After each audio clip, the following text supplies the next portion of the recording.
back for more. That was the gimmick. It's Monday Night Raw, the anniversary episodes. Last week we covered 93, or the other day we covered 93. Whenever it decides to release, because I don't know these things, I just turn up. I'm Rob Campbell. I am your bastard, Craig Challoner.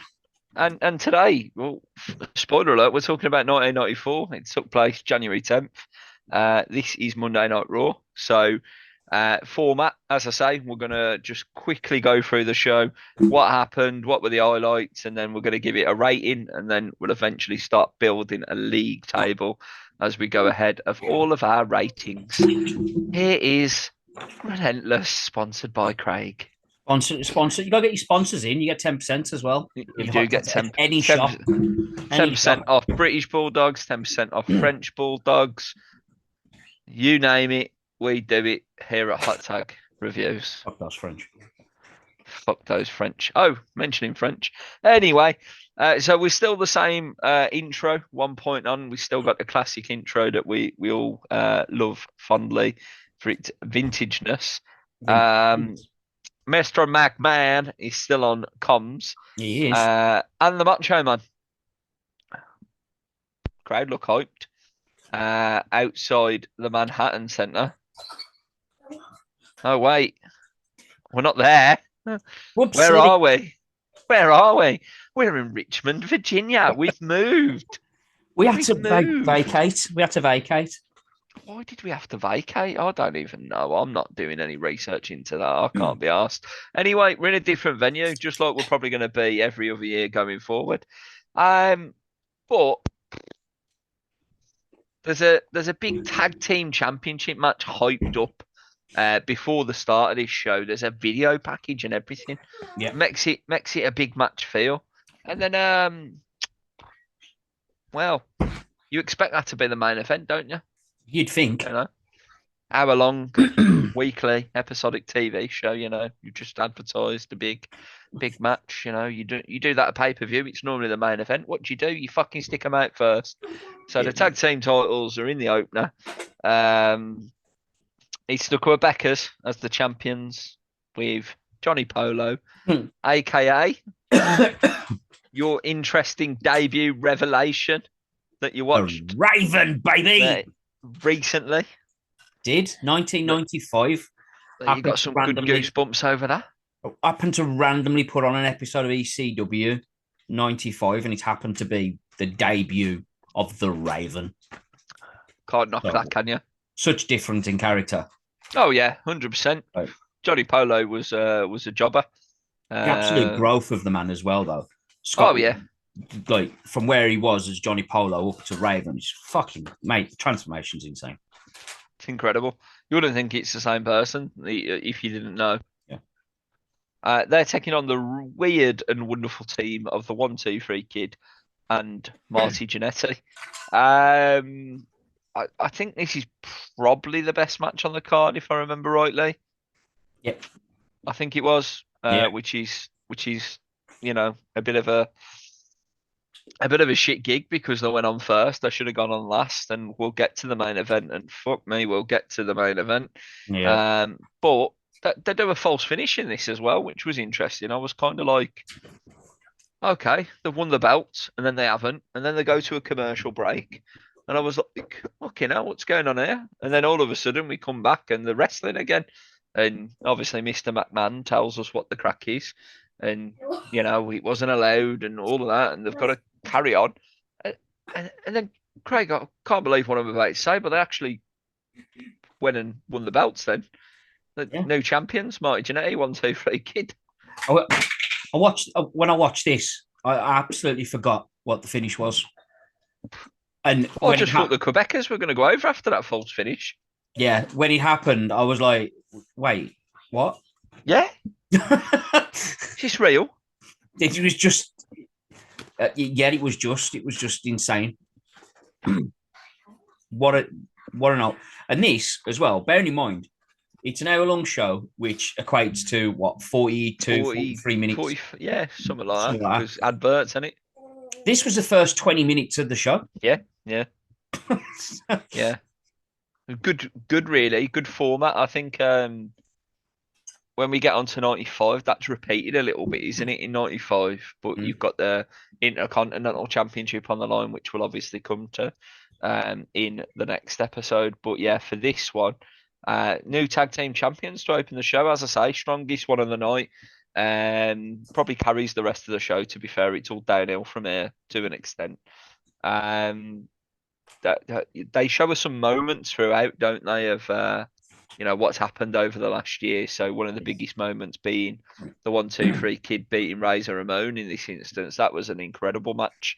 But I'll always, if you're gonna watch a match from the Manhattan Center, I'll give you two top of my head, and that's Bret the Hitman Hart versus the 1-2-3 Kid.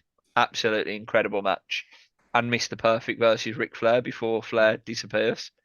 Absolutely. Two dead good matches in the Manhattan Center. And the Bret Hart 1-2-3 Kid match is part of the reason why the Kid got the tag team title match with Genetic. There you go. There you go. Yeah.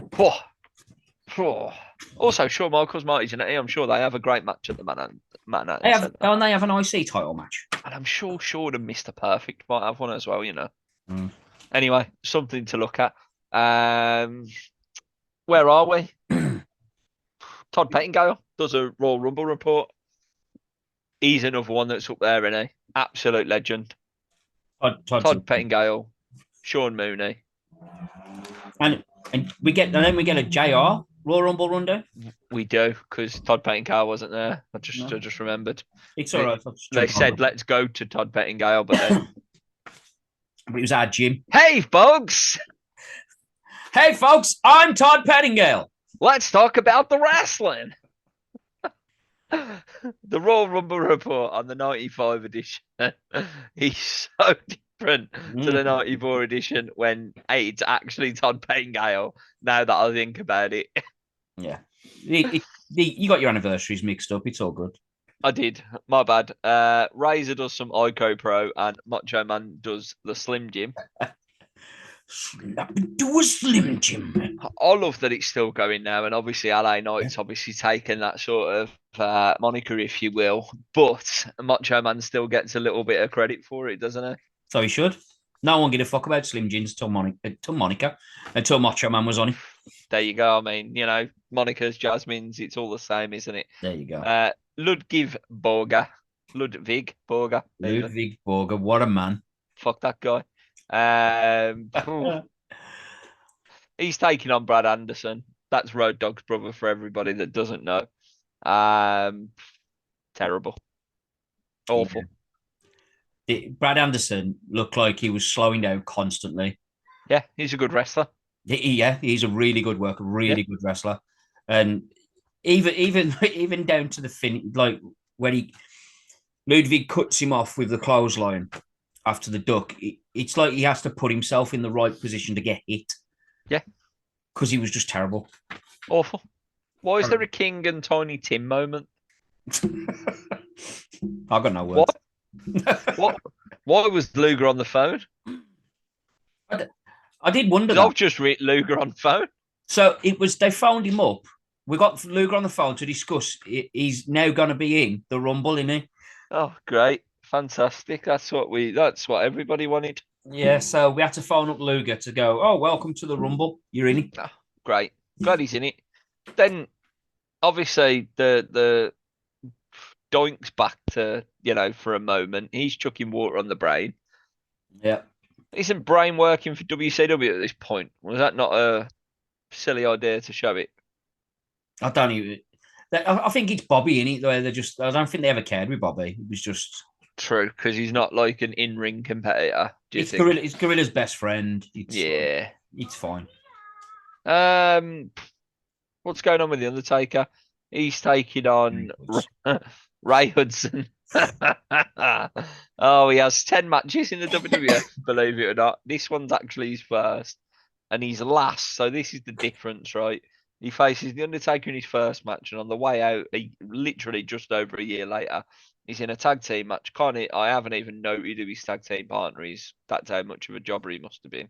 Taking on the Blues Brothers. Wow. Not Dan Aykroyd, John Belushi, not them. Jake and Eli, they were called. Fucking big bastards. Remember them? Harris brothers, ain't it? Harris, yeah, That's who it is. The Harris brothers with long hair, they're good. looking Well, like not, fucking but dickheads. yeah. This Shocking. was a completely different, like Brad Armstrong jobber of quality wrestling. Yeah. You know what we need to clock here? How long the Undertaker goes undefeated for on anniversary episodes. Mm, It's 2-0 here, isn't it? it is too. It's an interesting streak that we've developed. But It- you're going to kill that streak off next year. oh, I can't remember. Yeah, because yeah, there. Yeah, but like he wasn't at WrestleMania 10 and we carried on a streak at WrestleMania. Yeah, I suppose. We're gonna have to do it. I've made it a mission now. Not I haven't made it a men on a mission, but I've made it a mission.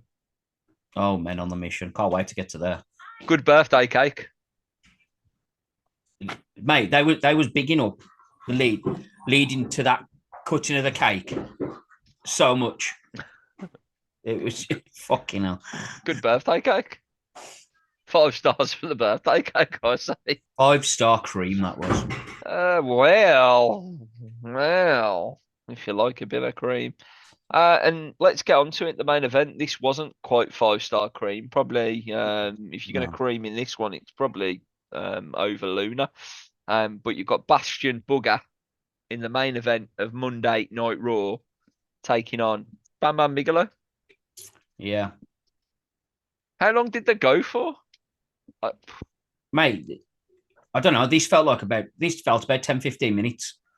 It couldn't Whatever it was fucking shocking.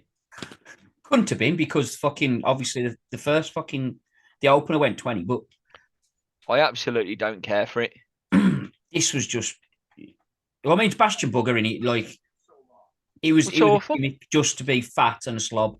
It's fucking awful. Why is he even there? Mate, one of the only things I ever really remember of Bastion Booger is that little vignette of him sitting at a table, ripping apart a chicken, just Yeah. down his face, and then picking up mashed potatoes with his bare hands. I want to say he was in the jacuzzi on the free for all of SummerSlam '96 as well. Yes, That was Turkey leg. 2.5 years from here. Why has he still got a job? Now, wasn't it just like a cameo thing? I do not know. I'm not interested. If he's on fucking '96 Raw, I swear to God. Anyway, I think it is a bit of a better show overall, purely down to the tag team match. Yeah. So I've had to give it 3/4 of a star, 0.75 on the old spreadsheet gimmick. 0.75. I love a 0.75 star. I'll get shouted at for my 0.75s when I'm doing some rape bastard. Oh, that's a shame for a fucking race, ain't it? He don't Sexy like hobo. it. He don't like it like 0.75s. He likes What? like 3/4 and stuff. And I'm like, it's the fucking same thing. Works better on a spreadsheet if you want to do averages. I'm just saying. Dirty, sexy hobo him. But Exactly. yeah, this was interesting money. The Quebecers come out after this match. Well, they didn't. Yeah. Segment backstage. We want our titles back. Johnny Polo's already signed the thing, so we're going to get. And then IRS comes out for the Macho Man. Calls him out to get a face full of cake. Someone's got to take it. Well, it had to happen. Yeah. And the amount of times Vince said we're going to cut the cake, and he never did. But overall, compared to the first show, it was an overall better show. Probably got her. He was potentially, NDA'd. Was she there then? 94. Who knows? Let's not use her name. Someone was there. We're going to get fucking Kevin Spacey and all kinds. Yeah, we don't want that. I gave this one a 1 star. Oh, did you? I gave this a 1. Went all the way up to 1, did you? Because the tag match was a decent match, to be fair. I did enjoy it. Johnny Polo was there, giving me all the gimmicks. And young JR popped me. Oh, yeah, fair. All right, then. His little Elmer Fudd looking self. Proper look. Yeah. Just Mr. McMahon telling him to wear a cowboy hat was the best thing he could ever do. I was like, why is Elmer Fudd JR there at this point? I was like, hello, wrestling fans. But yeah, the rest of the show was just iffy. Brad Hansen's all right, though. Well, yeah. I'm trying to find positives. It was a shit show overall, but 1 star is enough. What? I can't believe it's made it. So that, I mean, that for both of us takes 94 over 93 in our official Raw League table. Oh. Oh. Anyway, that has been the Raw anniversary #1 of 1994. Didn't take place in the Manhattan Center.